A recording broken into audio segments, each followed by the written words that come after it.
Hello students, आज हम allele specific PCR variant type है जो पीसीआर का, उसके बारे में आज हम डिस्कस करेंगे। तो क्या होता है एलील स्पेसिफिक पीसीआर? जैसा कि ये जो टर्म है इससे हमें सजेस्ट करता है कि ये जो पीसीआर है वो किसी पर्टिकुलर टाइप ऑफ एलील से रिलेटेड है। अब ये एलील क्या होता है? जैसा कि आपको पता है जो जीन्स होती हैं, तो जीन जो होती है वो एक एलील की बनी हुई होती है। Either it can be homozygous, either it can be heterozygous state. तो वो जो एलील होगी उसके ऊपर निर्भर करेगी ये पीसीआर टेक्निक। अगर एक एलील जो है उसमें एक एसएनपी है, सिंगल न्यूक्लियोटाइड पॉलीमॉर्फिज्म है, और उसकी एक दूसरी जो फॉर्म है वो एक नॉर्मल है, तो हम दोनों ही एलील्स को एनालाइज कर सकते हैं। उसके लिए हमें डिज़ाइन करने पड़ेंगे स्पेसिफिक प्राइमर्स।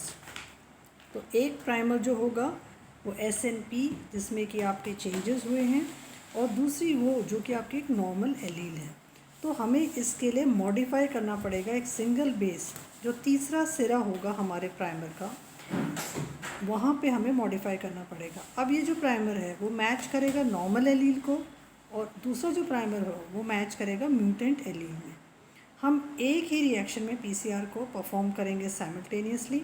अगर वो जो म्यूटेंट एलील जो प्रेजेंट है तो पीसीआर जो है वो क्या करेगा, एम्पलीफाई करेगा म्यूटेंट एलील को। अगर आपकी नॉर्मल एलील प्रेजेंट है जीन की, तो वो एम्पलीफाई या मल्टीपल कॉपीज़ बनाएगा उस नॉर्मल एलील की। तो परिभाषा के रूप में हम इसको आर्म्स पीसीआर भी कह सकते हैं, एलील स्पेसिफिक पीसीआर। इसको हम कई बार एम्पलीफिकेशन रिफ्रैक्ट्री म्यूटेशन सिस्टम कहते हैं, ARMS, तो आर्म्स पीसीआर। क्योंकि हम दो तरह के प्राइमर्स इस्तेमाल कर रहे हैं दो तरह की एलील्स के लिए। यहाँ पे जो हम शब्द इस्तेमाल कर रहे हैं रिफ्रैक्ट्री, रिफ्रैक्ट्री का मतलब किसी चीज़ में बदलाव होने के लिए रोकना, रेसिस्टेंट टू समथिंग। तो एम्पलीफिकेशन रिफ्रैक्ट्री म्यूटेशन सिस्टम्स, जैसा कि हमने डिस्कस किया है कि हमें दो सेट्स ऑफ प्राइमर्स की डिज़ाइनिंग करनी पड़ती है। एक तो होता है म्यूटेंट सेट ऑफ प्राइमर जो कि रिफ्रैक्ट्री है। किससे रिफ्रैक्ट्री है? नॉर्मल पीसीआर के लिए, जिसमें हम नॉर्मल सेट ऑफ प्राइमर्स करते हैं। तो normal set of primers are refractory to the mutant PCR reaction, इसलिए हम इसको आर्म्स पीसीआर कहते हैं। ये जो शब्दावली है इसको एक्चुअल डेवलपर जैसे कि कैरी म्यूलिक्स ने इसको शुरू किया था पीसीआर का, उसके बाद में जनरेट किया था न्यूटन ने। तो क्या चीज़ इसका बेसिक प्रिंसिपल है इसके पीछे कि जो हम आर्म्स पीसीआर जिसको हम कहते हैं कि जो मैकेनिज़्म है वो बेस्ड है पूरी तरह से कि किस तरह से आप मॉडिफिकेशन कर रहे हो प्राइमर्स का, जो अलग अलग टाइप की, चाहे वो आपकी म्यूटेंट एलील हो या नॉर्मल एलील हो। जो हमारा तीसरा सिरा होता है प्राइमर्स का उसको हम मॉडिफाई करते हैं, जहाँ पे कि एक सेट ऑफ प्राइमर उसको एम्पलीफाई करेगा नॉर्मल एलील को, और जो दूसरा है वो एम्पलीफाई करेगा म्यूटेंट एलील को। जो मिसमैच हुआ है सिंगल बेस का इंट्रोड्यूस होने पर वो कहाँ हो रहा है? तीसरे सिरे का प्राइमर का। ये जो मिसमैच है उससे क्या होगा, प्राइमर जो है वो एम्पलीफाई करेगा एक एलील को। अब ये कॉन्सेप्ट, ये मिसमैच की जो हम बात कर रहे हैं, तो ये मिसमैच क्या है? ये जो मिसमैच हो रहा है वो प्राइमर और टेम्पलेट डीएनए के बीच में हो रहा है, जो कि हमारी जो कॉपीज़ बनेंगी टारगेट डीएनए की उसके अचीवमेंट के लिए क्रूशल है। तो इंट्रोडक्शन जो हम देते हैं कि किस तरह का मिसमैच होगा तीसरे सिरे पर प्राइमर के, वो क्या करेगा, एनीलिंग टेम्परेचर में बदलाव करेगा उस पर्टिकुलर एलील की। तो स्ट्रॉन्ग हो सकता है, मीडियम हो सकता है, या वीक मिसमैच हो सकता है। अब इट स्ट्रॉन्ग मिसमैचेस होंगे तो वो किसके बीच में होंगे? GACT-TT, या मीडियम मिसमैच AAGGCC, या वीक मिसमैच CAGT के मध्य। ये क्यों होता है? क्योंकि एब्सेंस होती है एक्सो न्यूक्लियस एक्टिविटी टैक डीएनए पॉलीमरेज की, इसलिए जो मिसमैच होगा वो किसी भी तरह से रिपेयर नहीं हो पाता है। तो जैसा कि हम इस स्कीमेटिक स्केच से हम देख सकते हैं कि जो G to A कन्वर्जन किस तरह से हो रहा है। तो एक तो हमारा ऊपर की तरफ अगर हम ऊपर वाले में देखें डायग्राम में, तो हमारा एक नॉर्मल एलील है जीन का, उसके लिए हम उपयोग में ले रहे हैं नॉर्मल प्राइमर। यहाँ पे आप देख सकते हो कि तीसरा जो सिरा है यहाँ पे SNP हुआ है, तो यहाँ पे you have a normal allele और एक नॉर्मल प्राइमर, तो G और C है। फिर उसके बाद में दूसरे सिरे पर आप देख रहे हो कि मिसमैच हो गया TT, तो ये क्योंकि यहाँ पे जो एम्पलीफिकेशन नॉर्मल होगा। दूसरे में अगर हम देखें म्यूटेंट एलील है और उसमें यहाँ पे एक आपने नॉर्मल प्राइमर यूज़ किया है, फिर आपके मिसमैच हुआ है, यहाँ पे एम्पलीफिकेशन नहीं हो रहा है। तीसरे में अगर हम देखें कि नॉर्मल एलील है और उसके लिए आप म्यूटेंट प्राइमर यूज़ कर रहे हो, तो जी इज़ पेयरिंग विद टी, तो this is a mutant primer. फिर आपका एक मिसमैच आ गया सेकंड पोजीशन में। फिर फोर्थ में हम देखते हैं कि म्यूटेंट एलील है, उसके लिए एक म्यूटेंट प्राइमर आप उपयोग में ले रहे हो, उसमें भी एक मिसमैच आपने टी डाला है सेकंड पोजीशन पे। तो तीसरे सिरे से प्राइमर पे आप डालते हो, तो एम्प्लीफिकेशन आप क्या देखते हो, आपके फर्स्ट में और फोर्थ में आपकी एम्प्लीफिकेशन कॉपीज़ बन रही हैं, और ये निर्भर करती हैं आपकी मिसमैच किस टाइप का है। तो इसको समझने के लिए हम देखें कि जो प्राइमर है वो एलील स्पेसिफिक होना चाहिए। जैसा कि आपने ऊपर वाले डायग्राम में देखा कि हमारे जो डीएनए सीक्वेंस है उसमें G to A point mutation हो रहा है। G नॉर्मल एलील है, उसकी जगह A ले रहा है, तो हमें एक फॉरवर्ड प्राइमर हम बनाएंगे नॉर्मल एलील के लिए जो कि कॉम्प्लीमेंट्री करेगा C। तो G के साथ में C की पेयरिंग होती है, तो और जो म्यूटेंट जो प्राइमर होगा T लेगा इन प्लेस ऑफ C। तो पूरी तरह से ये जो मैजिक है इस पूरी टेक्निक का, वो डिपेंड करता है कि जो हम मिसमैच बेस को डालते हैं हमारे तीसरे सिरे पर, जो हमारा सिंगल न्यूक्लियोटाइड पॉलीमॉर्फिज्म है, वो एक इम्पॉर्टेंट की फैक्टर की तरह एम्प्लीफिकेशन को, पूरी गति को एक तरह से तेज कर सकता है या कम कर सकता है। अगर आपका मिसमैच बहुत वीक है तो चांस ऑफ एम्प्लीफिकेशन बहुत हाई होगी। अगर हम स्ट्रॉन्ग मिसमैच को डालते हैं तो वो क्या करेगा, नॉन कॉम्प्लीमेंट्री एलील उसमें जुड़ेगी नहीं डीएनए सीक्वेंसेस में, और बीच में ही हमारा एम्प्लीफिकेशन का जो प्रोसेस है वो बंद हो जाएगा। तो CT, GA, AG जो हैं वो स्ट्रॉन्ग मिसमैच बेस पेयर्स हैं। अब ये स्ट्रॉन्ग मिसमैचेस अगर हैं तो उससे क्या होगा, टर्मिनेशन होगा, रिडक्शन होगा एम्प्लीफिकेशन का। अब जो रिवर्स प्राइमर है, तो एक तो हम इसके लिए डिज़ाइन करते हैं फॉरवर्ड प्राइमर्स, और एक होता है हमारा रिवर्स प्राइमर। जो रिवर्स प्राइमर होता है वो मॉडिफाई हम नहीं करते हैं, वो ही रहता है जो शुरू से हम उसको डिज़ाइन करके डाल रहे हैं।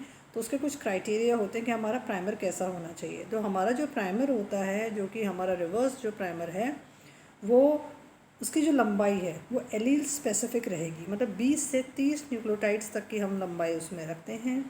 और जैसे ही हम उसको डिज़ाइन कर लेते हैं उसके बाद में वो एम्प्लीफिकेशन कंडीशंस को मॉडिफाई कर देता है ताकि एम्प्लीफिकेशन टारगेट का आपका अचीव हो पाए। तो मेथडोलॉजी अगर हम देखें आर्म्स PCR की, तो बहुत ही सिंपल है, और क्योंकि ये किसी भी तरह से रेडियो लेबलिंग टेक्निक्स के ऊपर डिपेंडेंट नहीं है, तो कोई भी हार्मफुल इफ़ेक्ट्स इसके ऑब्जर्व नहीं किए गए हैं। इसके 4 स्टेप्स हैं। पहले में हम प्राइमर डिज़ाइनिंग करते हैं, सेकंड में हम एम्प्लीफिकेशन करते हैं, थर्ड में हम एग्रोस जेल इलेक्ट्रोफोरेसिस करते हैं, और फोर्थ में हमारे जो रिजल्ट्स आए हैं हम उनको किस तरह से हम उनको इंटरप्रीट करेंगे। तो पहला हमारा होगा किस तरह से हम डिज़ाइन करें प्राइमर को। जैसे कि आपको पता है जो आपका प्राइमर जो हम यूज़ कर रहे हैं वो एलील स्पेसिफिक होना चाहिए, उसकी 30 न्यूक्लियोटाइड्स तक की उसकी लेंथ होना चाहिए, और ये अचीव करेगा आपका हायर एम्प्लीफिकेशन। एम्प्लीफिकेशन कंडीशंस या जो आपकी कॉपीज़ जो बनेंगी कितनी आपके टारगेट की, वो किस चीज़ पे डिपेंड करेंगी कि जो आपका एनीलिंग टेम्परेचर है वो ज़्यादा हाई नहीं होना चाहिए। PCR साइकिल्स जो चलती हैं वो नॉर्मल ट्रेडिशनल जो PCR साइकिल्स हैं उससे कम चलती हैं, वो हमारी 22 से 25 तक हो सकती हैं, और कभी भी 35 से ऊपर नहीं जाती हैं। क्योंकि जैसे जैसे हम PCR की साइकिल को इंक्रीज़ करेंगे तो चांस जो फॉल्स पॉजिटिव रिजल्ट्स की वो बढ़ जाती है। एडिशनल जो मिसमैच होता है तीसरे सिरे पर आफ्टर द फर्स्ट मिसमैच, वो इंक्रीज़ करता है स्पेसिफिसिटी को आर्म्स PCR रिएक्शन की। तो इस तरह से आर्म्स PCR में इंटरनल कंट्रोल जो होता है वो बहुत ही क्रूशल रोल प्ले करता है। वो एक तरह से फैसिलिटेट करता है एक्यूरेसी को, जिससे कि रिडक्शन हो सकता है फॉल्स पॉजिटिव रिजल्ट्स का। तीसरा जो स्टेप होता है वो होता है एग्रोस जेल इलेक्ट्रोफोरेसिस। इसमें हम देखते हैं कि जो हमारा आर्म्स जो PCR है उसमें किसी भी तरह की हाइब्रिडाइजेशन स्टेप्स की कोई रिक्वायरमेंट नहीं है। ये बहुत सूटेबल है डायग्नोसिस के लिए। हम सीधा इसमें 2% एग्रोस जेल को यूज़ करते हैं, सैम्पल्स की लोडिंग करते हैं और रन करते हैं 45 मिनट्स में। हमारे जो रिजल्ट्स हैं हम उनको कैसे इंटरप्रीट करते हैं, हम इंटरनल कंट्रोल को ऑब्जर्व करेंगे। हम इंटरनल कंट्रोल जो बैंड्स हैं उनको प्रेजेंट रखते हैं सभी वेल्स में, जो इंडिकेट करते हैं कि हमारे रिएक्शन कैसा चल रहा है, हमारे रिएक्शन में कोई गलती नहीं होनी चाहिए।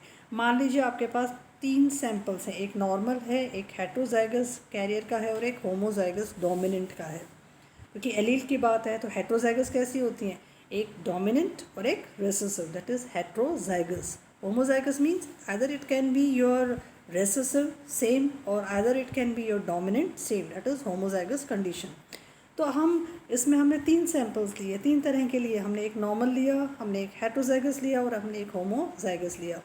अब हमने प्रिपेयर की 2 ट्यूब्स हर एक सैंपल की, तो हमारे पास कितनी होगी? हमने अगर 3 सैंपल्स लिए और हर एक की 2-2 ट्यूब्स लिए तो टोटल कुल कितनी होगी हमारे पास? 6 ट्यूब्स हो गई। उसमें से आपका एक पॉजिटिव कंट्रोल है और 2 नेगेटिव कंट्रोल्स है। जैसे कि हम आगे वाले डायग्राम में इसको पूरी तरह से डिपिक्शन देख सकते हैं कि हमारे जो सिंगल बैंड है वो हम देखेंगे होमोजाइगस नॉर्मल सैंपल में, 2 जो बैंड्स आएंगे वो हमारे हेट्रोजाइगस के आएंगे और सिंगल बैंड आएगा हमारे म्यूटेंट एलील का। जो हमारे कंट्रोल कंडीशंस हैं वो वेल 7, 8 और 9 के हमारे कंट्रोल होंगे, और इसमें से एक पॉजिटिव कंट्रोल होगा और 2 नेगेटिव कंट्रोल होंगे। तो इस तरह से हम देख सकते हैं कि हमारा homozygous normal condition forward normal है और दूसरा फॉरवर्ड म्यूटेंट है। उसी तरह से हेट्रोजाइगस है, फॉरवर्ड नॉर्मल और फॉरवर्ड म्यूटेंट है। फिर हमारा होमोजाइगस है, वो भी दोनों ही स्टेट्स का है। फिर हमारे कंट्रोल्स हैं 7, 8 और 9। तो इस तरह से हमने ये सैम्पल ट्यूब्स ली हैं, 2-2 की, होमोजाइगस की, हेट्रोजाइगस की, और आपका जो कंट्रोल मैकेनिज़्म है और उसके जो हम बैंड्स यहाँ पे देख सकते हैं कि किस तरह से हम होमोजाइगस स्टेट, हेट्रोजाइगस स्टेट और कंट्रोल्स को हम इससे विजुलाइज कर सकते हैं। तो बहुत सारे इंपॉर्टेंट ट्रेड्स हैं इस टेक्निक के कि ये बताता है कि प्राइमर की जो लंबाई हो 30 न्यूक्लियोटाइड्स मैक्सिमम तक हो सकती है। एक मिसमैच होता है सेकंड पोजीशन में। सेकंड पोजीशन कहाँ से? तीसरे सिरे से प्राइमर के। सेकंड मिसमैच वो वीक मिसमैच होना चाहिए, और ये जो आर्म्स की जो प्राइमर है वो 10 PM तक आपकी उसकी कॉन्सेंट्रेशन होनी चाहिए। PCR प्रोग्रामिंग हमारी जो साइकिल्स हैं बहुत कम होनी चाहिए, 25 तक की होनी चाहिए। इंपॉर्टेंस इसका बहुत है अलग अलग प्रकार की जेनेटिकल डिजीज़ को डायग्नोज करने के लिए। ये एक तरह से, क्योंकि यहाँ पे हम रिस्ट्रिक्शन डाइजेशन जो है वो अप्लाई नहीं करते हैं, तो एक तरह का ये बहुत ही एक्यूरेट टाइप का मेथड है जिससे हम सिंगल जीन डिसऑर्डर्स को सिंगल न्यूक्लियोटाइड पॉलीमॉर्फिज्म से डिपिक्ट कर सकते हैं। एक प्रकार का गोल्ड स्टैंडर्ड मेथड है सिकल सेल एनीमिया का और थैलेसीमिया लाइक इनहेरिटेड डिसऑर्डर्स। जैसे कि आपको पता है ये जेनेटिकल डिसऑर्डर्स हैं, सिकल सेल एनीमिया और thalassaemia related to our blood genetical disorders, जहाँ के भी हम देखते हैं कि नॉर्मल RBCs जो हैं उनकी जो शेप होती है वो सिकल शेप हो जाती है, तो वो एक तरह से ऑक्सीजन कैरिंग कैपेसिटी उसमें बहुत ज़्यादा रिड्यूस हो जाती है। Also in the case of thalassaemia which is also a blood related genetical disorder. बहुत सारे पॉजिटिव फीचर्स हैं आर्म्स PCR के। SNP जीनोटाइपिंग के लिए हम यूज़ करते हैं। हम होमोजाइगस और हेट्रोजाइगस एलील्स को हम इससे डायग्नोज कर सकते हैं कि भी कौन सा जेनेटिकल जो आपका कैरेक्टर है वो होमोजाइगस की वजह से है या हेट्रोजाइगस फीचर्स की वजह से है। इस तरह से हम इसको म्यूटेशन की स्टडी में बहुत यूज़ करते हैं। Single gene point mutation detection के लिए हम यूज़ करते हैं because it is a very fast method. बहुत नेगेटिव फीचर्स भी हैं कि कई बार डिलीशन हो जाता है, डुप्लीकेशन हो जाता है, वो डिटेक्शन हो जाता है, तो हम उसके लिए ओनली नोन SNPs से ही हम उसको डिटेक्ट कर पाते हैं। कई बार क्या होता है कि false negative results internal control में आ जाते हैं। बहुत ज़्यादा टेम्परेचर सेंसिटिव है, you to regulate the annealing temperature. तो मुख्य बात है कि एनीलिंग टेम्परेचर आपको बहुत कंट्रोल करके रखना पड़ता है। अगर थोड़ा सा भी फ्लक्चुएशन हो गया तो आपका फॉल्स पॉजिटिव रिजल्ट आ जाएगा। आप हज़ारों की संख्या में SNPs को डिटेक्ट नहीं कर सकते एक ही तरीके के इस PCR विधि से। कंक्लूजन के रूप में अगर हम देखें, समराइज या नटशेल के रूप में हम इसको देखें, तो एक तरह का बहुत ही पॉपुलर टेक्निक है SNPs को डिटेक्ट करने के लिए, लेकिन बहुत ही टाइम कंज्यूमिंग है, बहुत ही टीडियस है टू एनकाउंटर मोर SNPs। क्योंकि एक को हम करने के लिए एक मेथड करें, दूसरा करने के लिए हमें फिर से वापस करना पड़ेगा। लेकिन एलील स्पेसिफिक एक्यूरेसी के लिए this arms PCR is a very reliable technique. Thank you for listening to this technique.